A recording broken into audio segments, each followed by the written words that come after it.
장 11절 말씀입니다.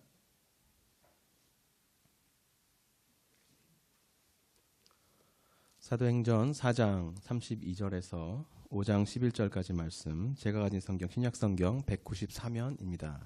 화면 보시고 같이 한번 합독하시겠습니다. 믿는 무리가 한 마음과 한 뜻이 되어 모든 물건을 서로 통용하고 자기 재물을 조금이라도 자기 것이라 하는 이가 하나도 없더라.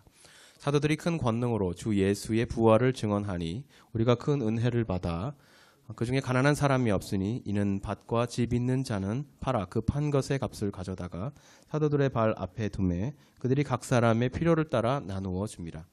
구브로에서 난 레위족 사람이 있으니 이름은 요셉이라. 사도들이 일컬어 바나바라, 번역하면 위로의 아들이라 하니 그가 밭이 있음에 팔아 그 값을 가지고 사도들의 발 앞에 두니라. 아나니아라 하는 사람이 그의 아내 삽비라와 더불어 소유를 팔아 그 값에서 얼마를 감춤해 그 아내도 알더라. 얼마만 가져다가 사도들의 발 앞에 두니 베드로가 이르되 아나니아야 어찌하여 사단이 내 마음에 가득하여 내가 성령을 속이고 땅값 얼마를 감추었느냐. 땅이 그대로 있을 때에는 내 땅이 아니며 판 후에도 내 마음대로 할 수가 없더냐. 어찌하여 이 일을 내 마음에 두었느냐. 사람에게 거짓말한 것이 아니요 하나님께로다.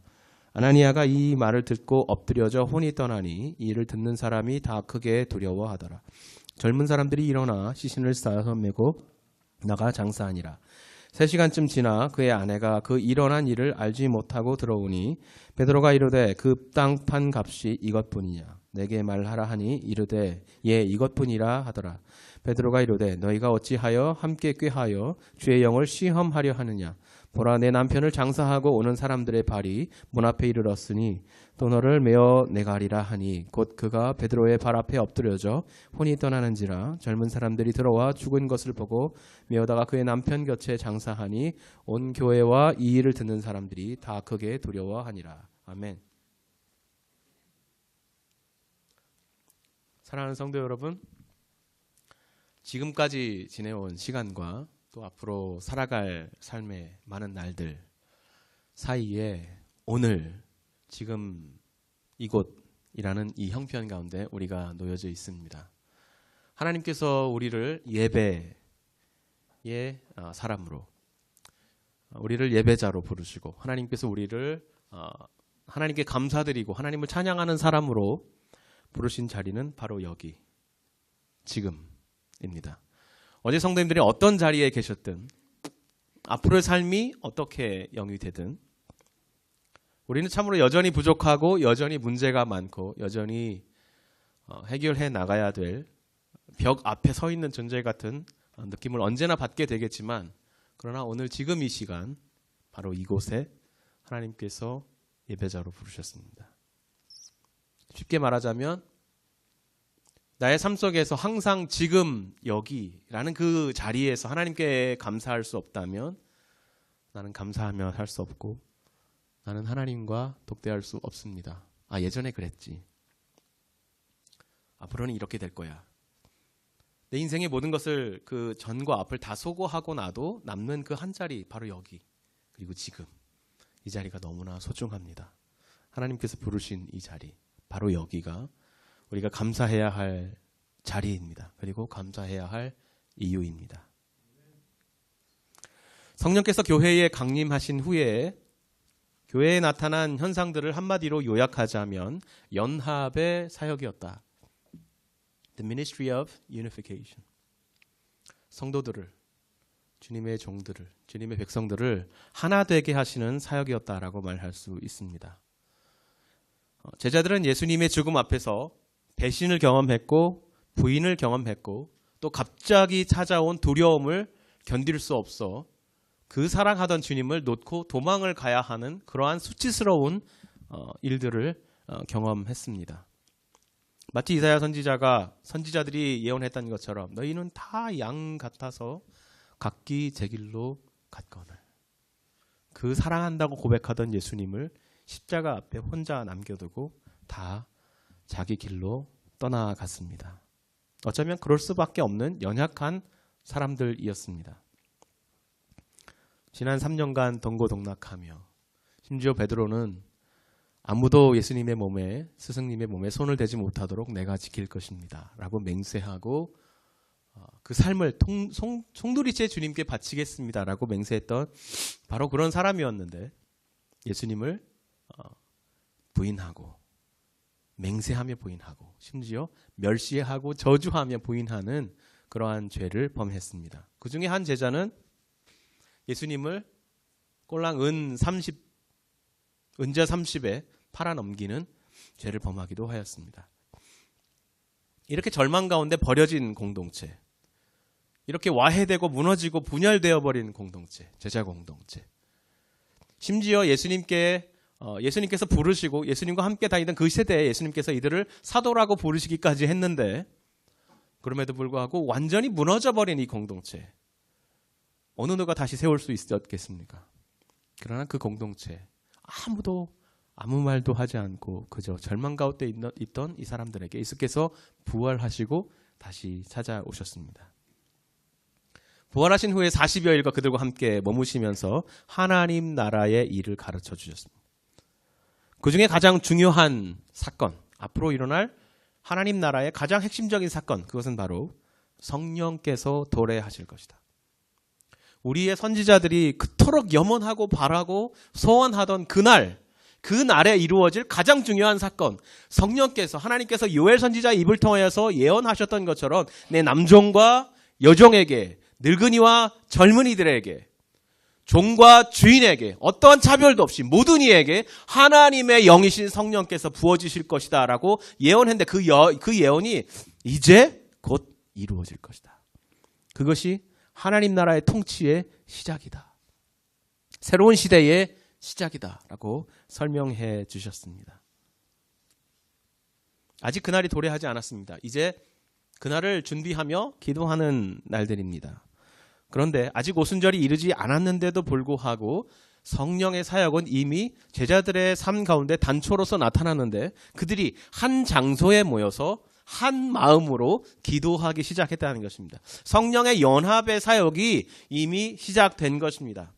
제자들의 삶에 소망이 생겨나고 제자들의 삶 속에 치유가 일어나고 그 공동체의 회복이 일어나기 시작하면서 성령께서 그들의 마음을 하나로 묶어서 기도하게 하셨다는 것입니다. 이미 성령의 사역이 시작되었습니다. 예수를 믿는 공동체와 개인에게 성령께서 임하실 때 하나 되게 하시는 성령의 사역은 그 첫 결과로 그들이 사도가 가르치는 부활의 복음을 듣고 그 말씀으로부터 큰 은혜를 받았다라고 오늘 말씀이 전해지고 있습니다. 가장 첫 번째 변화, 그것은 무엇이냐? 가장 우리가 주목해야 하는 한 단어, 그것은 무엇이냐? 그들이 큰 은혜를 받았다. 이 은혜라는 말을 우리가 생각해 볼 때에 너무 우리에게 익숙한 단어입니다. 은혜가 되네요. 은혜 받았습니다. 교회의 모든 일은 은혜로 풀어가야 합니다. 이런 얘기들 많이 하죠. 이런 얘기들을. 그런데 이 은혜라는 우리가 흔히 사용하는 말 안에도 너무 우리 개인의, 우리 자신의 주관적인 미닝이 들어가 있는 것을 바라보게 돼요. 우리 성도들이 사람에게 다가가서 혹은 목사에게 다가가서 어떤 간증하는 사람에게 다가가서 어떤 사건의 주체에게 다가가서 은혜 받았습니다 라고 얘기하는 그 얘기의 그 상황 속에서 진위를 살펴보면 흔히 우리가 교회 밖에서 쓰는 말로 바꾸어 보자면 I was moved. I'm touched. 감동받았습니다. 내 마음에 뭔가 변화가 일어났습니다. 상당히 어필했습니다. 이런 의미로 사용하는 경우가 많다는 것입니다. 그러나 은혜는요, 교회에서 우리가 은혜를 말할 때 그 은혜에는 어마어마한 의미가 들어져 있습니다. 그 은혜라는 단어에는 나는 정말 버려져야 할 존재인데 하나님께서 찾아오셔서 나를 불러주셨다. 나는 이 선물을 도무지 받을 수 없는 존재인데 하나님께서 내가 도무지 감당할 수 없는 선물을 내게 안겨주셨다. 오늘부터 나의 삶은 하나님께서 주목하시는 그렇게 거대한 어마어마한 선물을 내 마음속에 품고 살아가는 소중한 존재이다 라는 고백이에요. 그래서 우리가 이 은혜 받았다고 말할 때 여러분 결코 잊지 마시고 죽음에서 부활하신 예수께서 내게 죽으셨다. 이 고백으로 은혜 받았다라고 고백할 수 있으시기를 소원합니다. 감동이 아니에요. 감사입니다. 감동이 아니라 감사입니다. 이렇게 그들이 큰 은혜를 받았다고 오늘 말씀해주고 있고, 그러면 그 큰 은혜를 받은 증거가 어떻게 나타나고 있느냐? 성경에는 오늘 우리에게 현실이라고 말해주고 있어요. 여러 가지 설명들을 하고 있지만 은혜가 우리 가운데 임하면 우리의 삶의 변화가 일어나는데, 그 변화는 어디에서 나타나느냐? 우리의 가장 현실적인 삶의 자리에서, 영역에서, 그리고 가장 현실적인 모습으로 나타나기 시작한다고 말해주고 있습니다. 성령께서는 먼저 모든 믿는 성도들의 마음과 생각을 하나로 모아주셨습니다. 32절 말씀은 그들이 한 마음과 한 뜻이 되었다라고 말해줍니다. 분열을 치유하고 하나님의 역사를 이루는 성령의 사역이 교회에 가득 채워지기 시작해서 성도들 한 사람 한 사람을 성령께서 우리 가운데 부어주시는 한 마음에 연합하게 해주셨다. 성령과 성도가 개인이 하나가 되었다는 연합뿐만 아니라 공동체가 그 성령의 하나의 뜻에 완전히 하나로 연합되었다라고 말씀해주고 있는 것이죠. 이어서 본문은 가장 현실적인 모습으로서 자신의 재산과 소유, 재물, 쉽게 말하면 돈, 그 돈에 대한 사람들의 생각이 바뀌기 시작했다고 말씀해주고 있어요. 지금껏 자기에게 주어졌던 자신의 소유라고 믿고 있던 것들이 더 이상은 내 것이 아닌 하나님께서 내게 맡겨주신 것이다. 나는 그분이 맡겨주신 이 모든 환경 속의 주권, 이 모든 환경 속에 내게 주어진 권한, 내게 주어진 재물, 돈, 관계, 이 모든 것에 청지기로서 주님께서 불러주셨다라는 인식을 하게 되었다는 것입니다. 어느 누구도 지금껏 그렇게 생각하지 못했는데 성령께서 교회에 임하시니 그들의 마음속에 이 공동체가 너무 귀하구나. 내가 가진 소유가 나의 것이 아닌 하나님의 영광을 위해서 사용되어져야 할 것이므로 나는 이것을 주님의 공동체를 위해서 사용하겠다라는 인식의 변화가 그들의 삶 속에 일어났다는 것입니다. 그래서 그들이 한 것이 무엇이냐? 그들이 가진 밭과 집을 팔아서 그것으로 사도들의 발 앞에 내어놓고 이것을 교회의 공동체가 필요한 대로 사용해 주십시오라고 내어놓았다는 것입니다. 이러한 현상에 대해서 여러 가지 해석들이 있어요. 먼저는 헬라 철학이 말하는 이상이다라고 말하는 사람들이 있습니다. 그 당시를 지배하던 그리스 철학에 이러한 이상 세계가 있었습니다. 어느 누구도 애초에는 소유라는 것이 없었고 모두 신의 것이었고 그것을 공유하는 의미에서 공유 공동체를 이루었었다라는 헬라 철학의 이상이 있었습니다. 이것이 드디어 교회 공동체 안에 이루어졌다라고 말하는 사람이 있습니다. 또는 예수님 당시에 존재하던 쿰난 공동체라는 이스라엘의 아주 순혈 집단, 아주 보수적인 집단, 우리가 사두개인을 말하고 바리새인을 말하지만 그들보다도 더 보수적이어서 이스라엘이 로마의 지배를 당하면서 그들과 사상이 섞이고 헬레니즘과 섞인 것을 참을 수가 없어서 사막으로 나와서 그들만의 공동체를 짓고 살아가던 사람들, 그 사람들에게는 개인 소유라는 것이 없었습니다. 모든 것을 공동체에 넣어놓고 지혜의 교사라고 하는 그들의 우두머리의 뜻에 따라서, 공동체의 뜻에 따라서 모든 것을 분배해서 쓰게 되어 있었는데 그러한 공동체의 이상이 교회에도 성취되었다라고 말하는 학자들도 있습니다. 그러나 우리는 구약 성경을 통해서 그 두 가지 예보다는 더욱더 적실한 한 가지 의미를 발견하게 되는데 이것은 이스라엘에게 주신 하나님의 말씀에 이루어져야 할 종말의 성취라는 개념에서 바라봐야 하는 것입니다. 사실 이스라엘 사람들은 이러한 현상이 종말에 하나님 나라가 도래하면, 하나님의 통치가 도래하면 이루어져야 할 이상적인 사회의 모습이라고 이미 이해하고 있었습니다. 신명기 15장 4절에서 11절까지의 말씀을 간추려서 읽어보면 이렇습니다. 내가 만일 내 하나님 여호와의 말씀만 듣고 우상의 말을 듣지 아니하고 내가 오늘 내게 내리는 그 명령을 다 지켜서 행하면 내 하나님 여호와께서 내게 기업으로 주신 땅에서 내가 반드시 복을 받으리니 너희 중에 가난한 자가 없으리라. 너희 중에 가난한 자가 없으리라. 땅에는 언제든지 가난한 자가 그치지 아니하겠으므로 내가 내게 명령하여 이르노니 너는 반드시 내 땅 안에 있는 내 형제 중 곤란한 자와 궁핍한 자에게 내 손을 펼지니라. 하나님께서 구약 성경에 이미 하나님의 통치가 완성되는 그때 이루어질 하나의 모습이 무엇이냐? 너희 중에 가난한 자가 없으리라 말씀해 주신 것입니다. 요엘 선지자가 예언한 것처럼 성령이 공동체 위에, 교회 위에 강림하셨다는 것 자체가 하나님의 드디어 inaugurated 된, 드디어 시작된, 이미 선포된, 이미 계시된 하나님 나라의 통치의 시작이다. 종말의 시작이라고 볼 수 있지만 그 현상으로서 우리가 드디어 확인할 수 있는 것은 그 초대교회의 모습 속에 가난한 자가 없더라라는 하나의 메시지. 드디어 하나님의 통치, 하나님의 이상, 하나님의 종말론적인 성취가 드디어 교회 안에서 성취되기 시작했다는 것입니다. 그 한 예로서 구브로에서 태어난 헬라파 유대인 한 사람의 예를 들고 있습니다. 바나바라는 사람이죠. 바나바라는 사람도 동일한 스테이트먼트를 가지고 말하고 있죠. 자기 밭을 팔아서 교회에 내어놓고 가난한 사람들에게 나눠주게 하였다. 이처럼 초대교회가 경험한 이미 이루어진 하나님 나라의 가장 현실적인 변화, 그것이 자신의 소유에 대한 인식의 변화였고 그것이 행동으로 옮겨진 사건이었다고 말하고 있습니다. 그러나 우리가 나이브하지 말아야 하는 것은 성경은 이렇게 하나님 나라의 통치가 시작되었다, 어마어마한 변화가 시작되었다 하고 말하는 동시에 아직 이루어지지 않은 하나님 나라를 바라보는 삶 속에 그 안에는 사단의 역사도 함께 일어나고 있다는 것을 우리에게 보여주고 있습니다. 교회에 함께 속해 있었던 아나니아와 삽비라라는 부부도 밭을 팔아서 공동체 위에 교회 앞에, 사도들 앞에 드리기로 작정했던 것 같습니다. 아마 먼저 작정을 하고 내가 이렇게 하겠습니다라고 약속을 하고 그 다음에 밭을 팔아서 그것을 가지고 왔던 것 같습니다.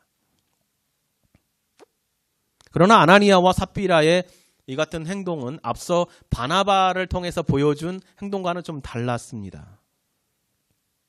우리가 앞뒤 정황을 보건대 바나바라는 사람은 이 큰 은혜 받음, 하나님의 은혜를 받았음, 예수 그리스도께서 나를 위해서 부활하시고 나를 그와 연합해 주시고 그 은혜 안에 머물게 하셨다라는 그 기쁨에서, 그 즐거움에서, 그 감격에서, 그 감사에서 자신의 자발적인 의도로 하나님께 내가 드려야 하겠다라는 그 변화를 보여주었다면, 지금 아나니아와 삽비라는 교회 안에서 일어나고 있는 이 이상한 현상, 이 phenomenon, 갑자기 일어나기 시작한 이 성령의 도래와 함께 일어나기 시작한 이 현상, 사람들이 너도나도 자기의 물건을 가지고 가서 교회에 갖다 놓고 크고 작고에 상관없이 자기의 소유가 공동체 안에서 아름답게 쓰여지기를 소원하는 그 무브먼트를 본고 그 현상에서부터 자기의 행동의 처지를 결정하기 시작했다는 것입니다. 다시 말해서 누구나 자기 소유를 가져와서 교회에 갖다 놓고 이것이 쓰여지게 하고 교회 안에서 귀한 사람으로 인정받는 모습을 보면서 나도 그렇게 하지 않으면 이 교회 안에서 나의 영향력이 축소되겠구나. 나도 그렇게 하지 않으면 교회 안에서 나의 입지가 좁아지겠구나. 나도 이렇게 내 것을 내어놓지 않으면 나와 동일한 수준에서 살던 사람들, 나와 동일한 비슷한 경제적인 레벨에서 살던 사람들이 저렇게 자기의 밭을 팔고 자기의 소유를 팔아서 교회에 내다 놓는 모습을 보고 위축되기 시작했다는 것입니다. 그 비교를 시작하는, 그 현상으로부터 시작하는, 자신의 안에서 변화되는 것으로부터 시작하는 것이 아니라 우리 눈에 보이는 현상으로부터 시작하는 행동의 결정에 대해서 그 비교의 마음을 사단이 이용하기 시작했다라고 말하고 있습니다. 그래서 사도는 이 아나니아에게 말하기를 어찌하여 사단이 내 마음에 가득 채워져서, 마치 가룟 유다의 마음속에 사단이 가득 채워졌던 것처럼 어찌 그 마음속에 성령께서 지배해야 할 성도의 마음에 사단이 가득 채워져서 성령을 오히려 근심하게 하고 속이느냐라고 말하고 있는 것이죠.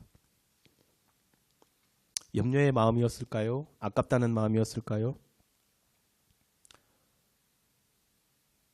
자신의 것을 내어놓긴 내어놓지만 이미 마음속에는 성령의 은혜로 말미암아 변해되는 마음이 아니라 공동체 안에서 일어나는 현상에 매몰되고 휩쓸려 버리는 그런 마음을 가졌다는 것입니다. 누가복음 16장에 주어진 불의한 청지기 비유를 몇 번 하게 되는데요. 그 비유는 차라리 매우 어려운 비유입니다. 그 비유에 보면 주인의 재산을 잘못 관리한 청지기가 주인이 돌아와서 그 잘못 관리한 것을 책임 추궁하면서 장부를 내놔라. 그리고 장부를 받습니다. 이미 잘렸어요. 장부를 받은 후에 내가 그동안 해오던 것을 다 정리하고 너는 해고됐는데 다만 너의 입지를 결정할, 그러니까 내 모든 것을 정리하고 떠나갈 템포러리 기간만 주어져 있다. 다 정리하고 다 인수행계하고 나가라라고 명을 받았습니다. 이제 해고가 된 거죠.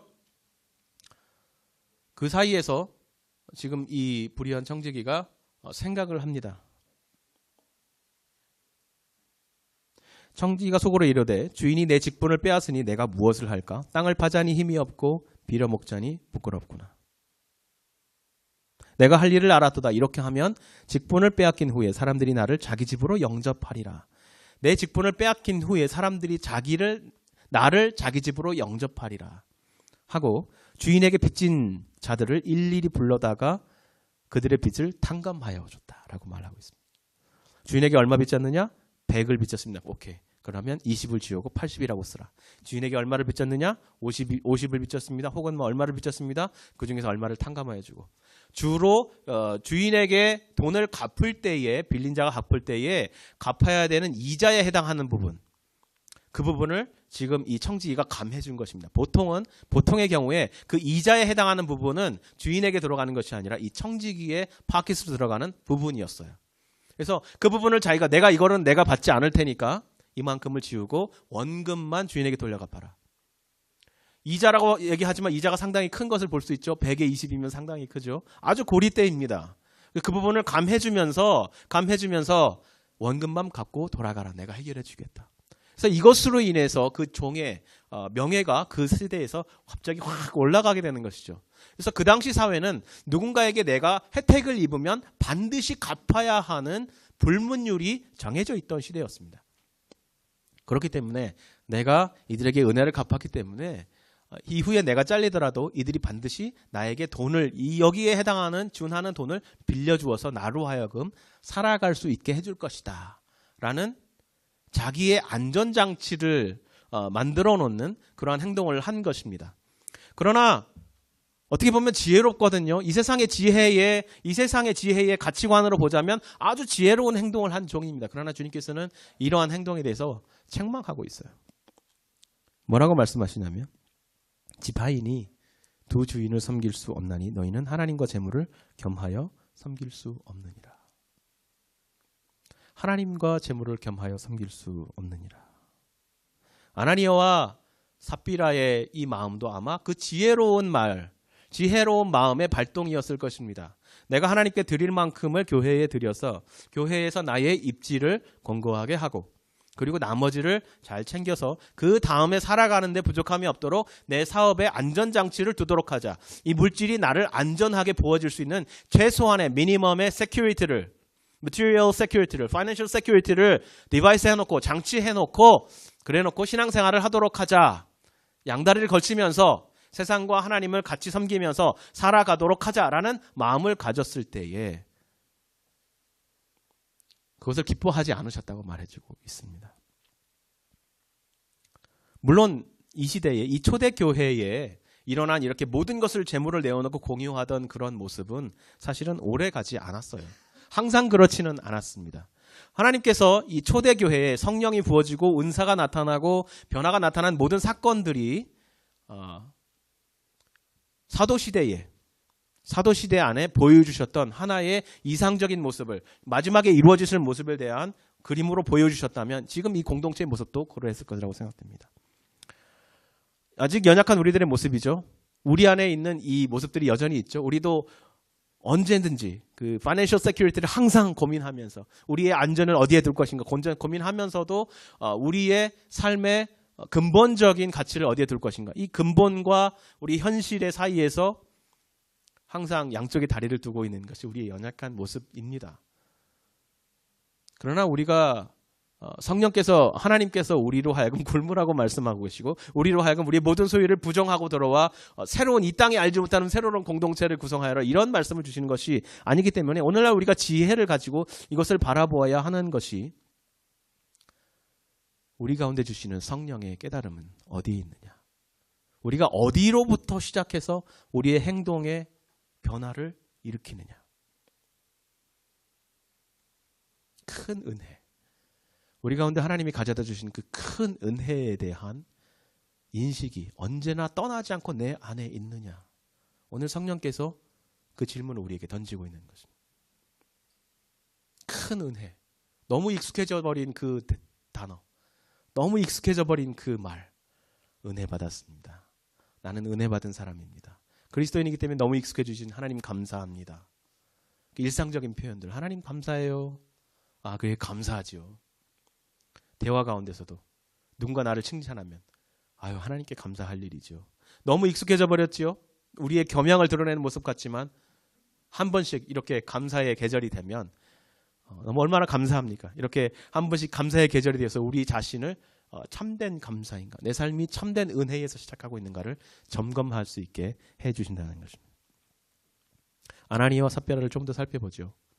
아나니아가 베드로 앞에서 거짓을 고했다가 죽임을 당했습니다. 조금 후에 삽비라를 다시 만났는데 삽비라도 동일한 대답을 하고 죽임을 당했어요.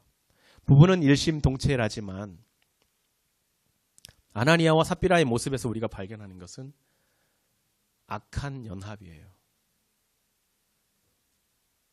바벨의 사건이 지금 여기에 나타나고 있는 것입니다. 초대교회에서 성령께서 임하시고 각기 다른 방언을 말하면서 회복된 하나의 사건이 무엇이냐면 바벨에서 하나님을 대항하여서 사람들이 하나의 뜻으로 모아서 하나의 탑을 쌓아 올리고 그 꼭대기에 올라가려고 하는 그 마음, 그 꼭대기에 이름을 내고 우리가 이 바벨 탑을 세웠다. 그들의 의도가 무엇입니까?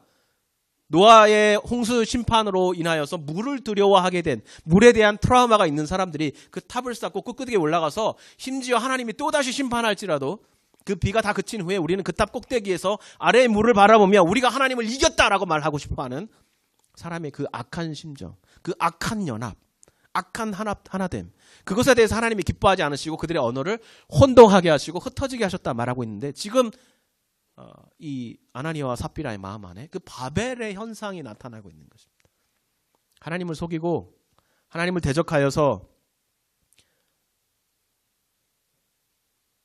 성령의 하나됨의 역사가 아닌 성령과 성령을 속이는 하나됨의 역사가 그 안에서 나타나는 것에 대해서 그 교회의 현재의 모습이죠. 마치 순수하고 정말 아무런 문제 없고 성령께서 폭발적으로 역사하고 계시는 것 같은 그렇게 하나됨의 역사가 나타나고 있는 그 교회의 현장에 그렇게 그 하나됨을 와해하는 무너뜨리는 현상도 함께 일어나고 있다는 것을 이 말씀이 보여주고 있는 것입니다. 얼마나 안타까운 것입니까? 오늘날 우리 교회도 얼마든지 일어날 수 있는 일이죠. 어떻게 하면 그런 현상이 일어나느냐 말씀드린 것처럼 우리 마음에 하나님의 그 큰 은혜에 대한 인식에서 시작하느냐 아니면 교회에 우리 눈에 보이는 현상을 파악하고 거기에서 뒤지지 않기 위해서 비교하는 데서 나의 행동을 결정하느냐 그 차이에서 내가 세우느냐 하나가 되느냐 무너뜨리느냐 그 차이가 시작된다는 것입니다. 우리 안에 그 은혜에 대한 인식 쉽게 말해서 감사죠. 감사가 없다면 우리는 언제든지 교회를 세우는 것이 아니라 무너뜨리는 자리에 놓일 수 있다는 것을 우리가 깨달아야 합니다. 또 한 가지, 성령께서 사람의 마음을 변화시키잖아요. 사람의 마음에 큰 은혜를 깨닫게 하시잖아요. 그것은 무엇입니까? 악이 지배하고 있던, 악이 우리를 묶고 있던 그 shackle을 풀어 헤쳐주는 것입니다. 우리를 자유케 해주시는 것입니다. 그러므로 그 자유함에서 우리는 자발적으로 자유하게 된 기쁨과 감사함을 통해서 우리의 소유를 하나님께 드릴 수 있게 되는 것입니다. 그 자발성이 얼마나 중요한 것인가에 대해서 말씀해주고 있어요. 왜 우리가 자발적이느냐? 그건 예수 그리스도를 닮았기 때문에 그렇습니다. 어째서 그렇습니까? 예수께서 우리를 위해서 오시지 않으셔도 되었습니다. 그분은 완전하신 하나님이십니다. 우리를 구원하지 않으셔도 되는 분입니다. 그러나 그분은 자발적으로 우리 가운데 오시기로 자기를 제한하여서 우리 가운데 사람으로 오시기를 작정하시고 성육하셨습니다. 그 성육신. 그것을 우리는 신학적인 용어로 자발적인 강하라고 해요. 영어로 voluntary condescension이라고 해요. 자기를 확 낮춰서 자기가 사랑하는 그 사람의 처지에 자기를 내려놓는 것. 한마디로 온 우주를 창조하신 하나님께서 사람이 살아가는 그 세계에 사람으로 태어난다는 것, 온 우주 위에 계신 하나님께서 자기 몸을 사람의 세계에 그 땅바닥에 집어 던진 것과 같은 그러한 현상인 것입니다. 그 성육신, voluntary condescension. 그리고 한 번 더 낮추셨습니다. 그 영광을 벗으신 예수께서 자발적으로 자기를 십자가에 내어주셨습니다. 그러므로 그렇게 부활하시고 영광스러우신 주님께서 그 주님을 닮은 주님의 성도들이 성령을 받아 경험하게 되는 삶의 변화는 자발적으로 자기 자신을 공동체를 위하여 공동체가 지금 처하고 있는 그 현장에다가 집어 던질 줄 아는 사람들이 되는 것입니다. 그 자발성입니다. 그러나 오늘 아나니아와 삽비라의 모습을 보면서 지금 베드로가 뭐라고 말하는 것입니까? 땅이 그대로 있을 때는 내 땅이 아니며 판 후에도 내 마음대로 할 수가 없더냐. 이것이 원래 내 것이고 내가 결정할 수 있고 내 모든 것을 청지기로서 하나님께서 주신 것인데 누가 너를 종용하여서 누가 내 마음을 지배하여서 하나님의 뜻이 아닌 세상의 뜻대로 가게 너의 마음을 꽉 쥐고 있는 그 사탄 왜 거기에 흔들렸느냐 그렇게 말하고 있습니다. 여러분 우리 마음속에 기쁨을 주시는 그 은혜 안에서 기쁨을 주시는 그 기쁨 안에서 우리 교회를 사랑해 주시기를 바랍니다. 성령께서 주시는 그 은혜를 그 감사 안에서 우리의 모든 삶의 행동을 결정하시기를 바랍니다. 그렇게 할 수 있게 성령께서 우리에게 자유를 주셨습니다. 말씀을 맺으려고 합니다. 은혜를 되새기는 마음, 그 큰 은혜를 찾아보는 마음. 그 마음은 오늘 내가 서 있는 이 자리가 어딘가를 발견하게 합니다. 오늘, 지금, 여기. 지금 여기가 아니면 여러분 감사할 수 있는 자리가 없어요. 어제 감사한 것, 그것은 어제고 내일 감사한 것, 그건 내일입니다. 오늘 우리를 보내주신, 세워주신 지금이고 어떤 어려움, 어떤 고난, 어떤 이해할 수 없는 삶의 형편, 어떤 페이지, 지금 여기서 하나님께서 우리를 부르고 계세요. This is the place you can show yourself. Who you are. He's asking a question. Who are you?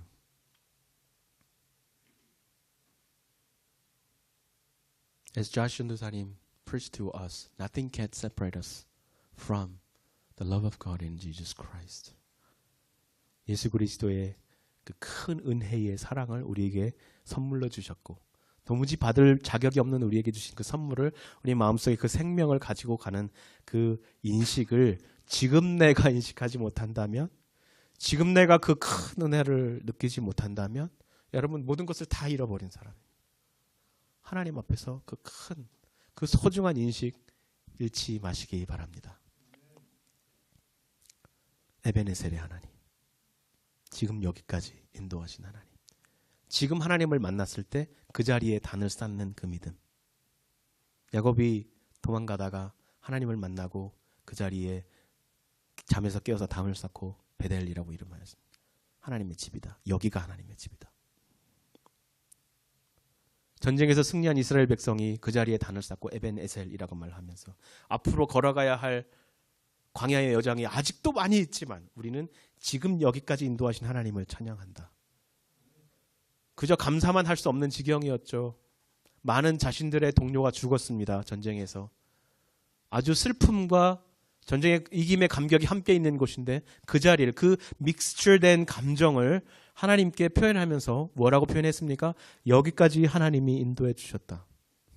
우리의 loss를 잃어버림을 생각하고 그것을 바라볼 때에 우리가 할 수 없는 감사할 수 없는 이유들이 너무 많지 않습니까? 우리 삶 속에 내일을 생각하면 기쁨보다는 불안이 우리에게 밀려오지 않습니까? 내일 닥칠지도 모를 상황을 미리 땡겨서 생각하면 우리에게 두려움이 먼저 찾아오지 않습니까? 그러나 지금 이 순간에 하나님의 큰 은혜에 주목하라. 아무것도 염려하지 말고 오직 모든 일에 기도와 간구로 너희 구할 것을 하나님께 아뢰라. 그리하면 모든 지각에 뛰어난 하나님의 평강이 너희 마음과 너희 생각을 지키시리라. 아멘. 함께 기도하겠습니다.